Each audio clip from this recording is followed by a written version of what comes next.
अस्सलाम वालेकुम दोस्तों। आज एक बहुत ही ब्रेकिंग न्यूज़ है यूके से कि यूके का जो असाइलम सिस्टम है उसमें बहुत बड़ी तब्दीली की पॉलिसी चेंज कह लें आप करने का इशारा दे दिया गया है और शबाना महमूद की तरफ से ये इशारा जो है दे दिया गया है।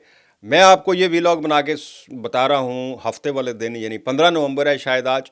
17 नवंबर को बताया गया है कि शबाना महमूद इस इमिग्रेशन सिस्टम के चेंज में जो तब्दीली लाने जा रही हैं, जो चेंज करने जा रही हैं, वो पार्लियामेंट में अनाउंस करने वाली हैं। ये पॉलिसी क्या होगी मैं आपके सामने रख देता हूँ, लेकिन मेरा ख्याल है कि अब जिसको असाइलम मिल भी गया उसके लिए भी आगे मुश्किलात ही मुश्किलात हैं। यानी वो समझ लें कि असाइलम मिलने के बाद भी लाइफ जो है यहाँ पर वो अनसेटल्ड ही होगी और बेयकीनी सी होगी। सो यूके में जो असाइलम लेने वालों के लिए सबसे बड़ी तब्दीली का जो ऐलान होने वाला है, और ये तब्दीली आने वाले चंद महीनों में लाखों लोगों, हज़ारों लोगों की ज़िंदगी जो है उसको झंझोड़ के रख देगी। शबाना महमूद ने वाज़िया तौर पर कह दिया है कि बरतानिया अब मुस्तकिल पनाह नहीं देगा, ये दौर ख़त्म हो गया।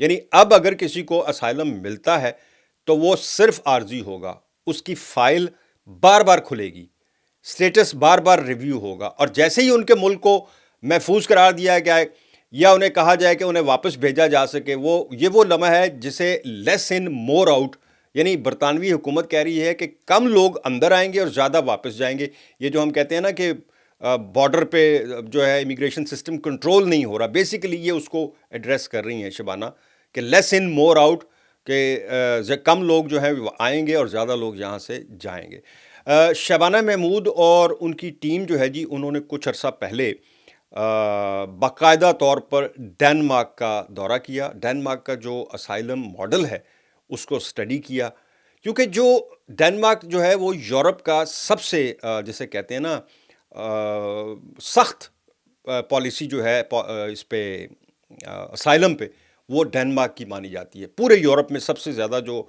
आप कह लें कि सख्त निज़ाम है वो डेनमार्क का। सो इनकी टीम ने और इन्होंने डेनमार्क का दौरा किया और उनको स्टडी किया, और इनको बड़ा पसंद आया। वो बड़ा इनको मतलब भा गया इनके दिल को कि भाई ये सिस्टम जो है ये अब यूके में होना चाहिए। अब वहाँ पर होता ये है डेनमार्क में कि वहाँ सिर्फ 2 साल के लिए असाइलम दिया जाता है, यानी जिसका एक्सेप्ट हो जाता है। ये नहीं कि प्रोसेस में जिनको असाइलम मिल जाता है उसको मुस्तकिल नहीं कहते, उसको सिर्फ 2 साल के लिए असाइलम मिलता है, और 2 साल के बाद उसको रिव्यू किया जाता है, यानी उसको दोबारा बताना पड़ता है, चाहे उसको 10 साल ही क्यों ना हो गए हों। 2-2 साल करते हुए उसको, बेशक उस मुल्क में 10 साल हो गए हैं, लेकिन उसने हर 2 साल के बाद वो रिव्यू होगा, उनका केस स्टडी किया जाएगा, उसको प्रूफ दोबारा देने होंगे। उसके बाद जो उनका होम ऑफिस है या जो भी उनकी मिनिस्ट्री है वो उसको अप्रूव करेगी, और असाइलम जो है उसको एक्सटेंशन मिलेगी। बेसिकली वो मुस्तकिल नहीं होगा।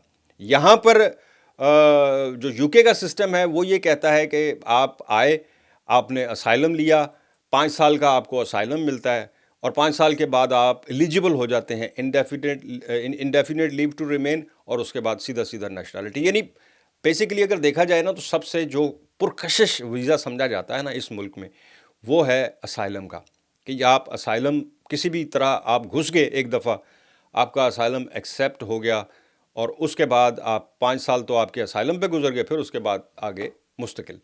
सो उसको बड़ा अट्रैक्ट करता है। ये शबाना महमूद कह रही हैं कि वो कहती हैं कि जी इनको बड़ा अट्रैक्ट करता है लोगों को कि एक दफ़ा बस हम यूके में दाखिल हो गए तो आगे मौजा ही मौजा। तो हमने उस सिस्टम को बिल्कुल ख़त्म करना है, और हमने उसको कह लें कि आपको लोगों को इस बात पे करना है कि आ भी गए, घुस भी गए, असाइलम मिल भी गया तो मुस्तकिल रिहाइश नहीं मिलने वाली। अब आप इसमें ये सोचेंगे जो आएगा उसको, अगर अब यहाँ का डेनमार्क में तो 2 साल का, अब यूके जो है पार्लियामेंट में अनाउंस होने के बाद शबाना सारी पॉलिसी वाज़ह करेंगी कि आप 2 साल के लिए ये देंगे या 5 साल के लिए देंगे, और उसके बाद फिर दोबारा नए सिरे से प्रूफ देने होंगे अपने कि पीछे मेरे हालात जो हैं वो अभी भी ख़राब हैं।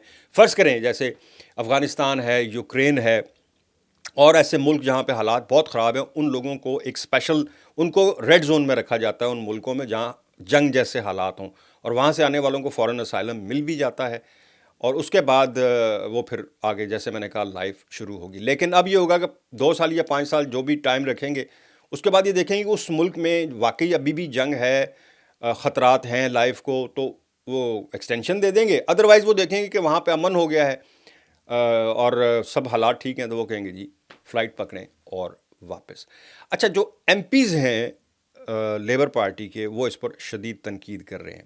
وہ کہہ رہے ہیں کہ جی ہماری جو پالیسی ہے لیبر کی وہ فرینڈلی ہے، مطلب ہم کنزرویٹو نہیں ہیں، ہماری ووٹر فرینڈلی، اپنے پازیٹیو جو ہے سوچ رکھنے والے، ہمارا ووٹ خراب ہوگا۔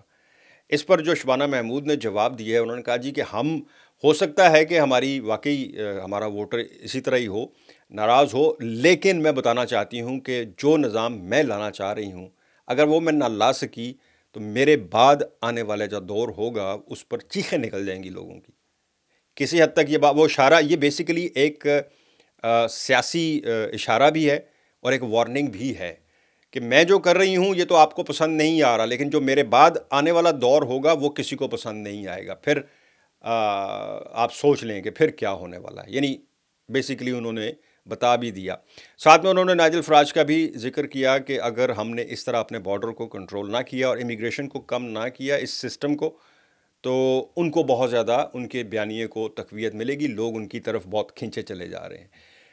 اب آپ دیکھ لیں کہ اس ملک میں حالات جو ہیں، کسی کو بھی مستقل رہائش، اور میرا خیال ہے کہ ILR یعنی انڈیفینٹ لیو ٹو ریمین یا اسائلم، اس کی اگر کشش ختم ہو جائے گی تو میرا خیال ہے کہ شاید پتہ نہیں، مجھے لگتا ہے کہ شاید کوئی فرق پڑے۔ آپ لوگوں کو کیا لگتا ہے کہ اس سے کوئی فرق پڑنے والا ہے یا نہیں پڑنے والا؟ تو ضرور بتائیے گا کہ جب شبانہ اناؤنس کریں گی تو میں آپ کو وہ بھی بتاؤں گا کہ ہو سکتا ہے کہ جو تجزیہ نگار جو بتا رہے ہیں اس خبر کے حوالے سے، شبانہ جو کہہ رہی ہیں جب اناؤنس کریں گی تو شاید اس میں کچھ مزید تبدیلی ہو یا تھوڑا ڈیفرنٹ ہو، وہ بھی میں آپ کے سامنے ضرور رکھوں گا۔ لیکن یہ بہرحال کافی ایک امپورٹنٹ خبر تھی، اور ان لوگوں کے لیے خاص کر جو اس وقت، ہاں اس میں سب سے امپورٹنٹ چیز میں بھول گیا، فیملی ری یونین، یعنی جن کو اسائلم مل گیا ہے ڈنمارک میں بھی، وہ نہ ہونے کے برابر ہے فیملی ری یونین۔ پہلے یہ ہوتا تھا کہ جس کو اسائلم ملتا تھا اس کی فیملی کو فوراً اجازت مل جاتی تھی، اس کے بچے 18 سال سے کم عمر کے اور بیوی کو حکومت اپنے خرچے پر، اپنے پلے سے ٹکٹ بھی اور ویزے کے پیسے بھی، یعنی سب سے آسان ویزا بیسیکلی یہ سمجھا۔ اسی طرح لوگوں کو بہت اس میں کشش نظر آتی ہے کہ پیسے بھی ویزے کے وہ گورنمنٹ دیتی ہے، ٹکٹ کے پیسے بھی، اور فیملی کو ری یونین کروایا جاتا ہے۔ اب وہ بھی بند ہونے جا رہا ہے، یعنی وہ بھی ناممکن کرنے جا رہے ہیں۔ میرا خیال ہے کہ اب کافی آگے سختیاں، اناؤنسمنٹ، اعلان، وہ ہمیں دیکھنے کو ملیں گے۔ یہ ایک خبر تھی، میں نے آپ کے ساتھ شیئر کروں۔ جب اس میں کوئی پراپر ہوگی اناؤنسمنٹ، ابھی یہ اناؤنس ہوا ہے، یعنی یہ اشارہ دیا گیا ہے، لاگو نہیں ہوا۔ مجھے پھر کامنٹ آنے شروع ہو جاتے ہیں کہ جناب یہ ایسا تو کچھ ہوا ہی نہیں۔ بھائی یہ ہوا نہیں ہے، یہ اشارہ دے دیا گیا ہے، اعلان کر دیا گیا ہے۔ اب وہ 2 مہینے بعد کریں، 4 مہینے بعد کریں یا 1 سال کے بعد کریں، ہونا یہی ہے اگر اناؤنس ہو جاتا ہے تو۔ اس کے ساتھ ہی جناب مجھے دیں اجازت، اللہ حافظ۔